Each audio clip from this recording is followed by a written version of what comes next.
البنات كما تشوفوا داير 500 غرام ديال الفرينه ديال الدقيق، نص كيلو.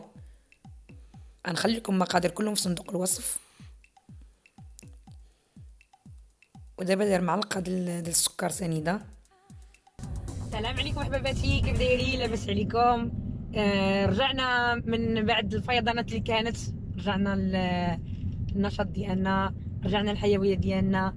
واخا الناس مساكن تقاسوا بزاف، نبدلوا هذا الموضوع هذا، نسدوا هذا الموضوع هذا. للاسف تنتاسف بزاف الناس اللي ضاعوا منهم بزاف الحوايج، ولكن ما غنبقاوش ديما عايشين في الحزن. خاصنا ضروري نضحكوا شويه، ضروري الواحد يبدل الجو. لهذا نبداو الفيديو ديالنا. الفيديو ديالنا اليوم مشيت عند طبيب الاسنان، حيدت لاباراي لتحت كما تتشوفون.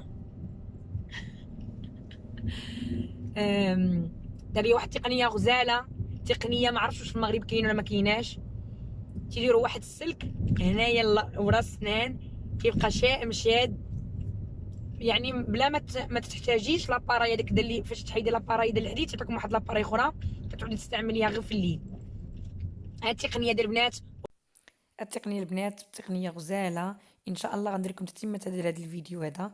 بسلام عليكم، نتمنى الفيديو عجبكم، نشوفوا ان شاء الله فيديو جديد. بسلام عليكم.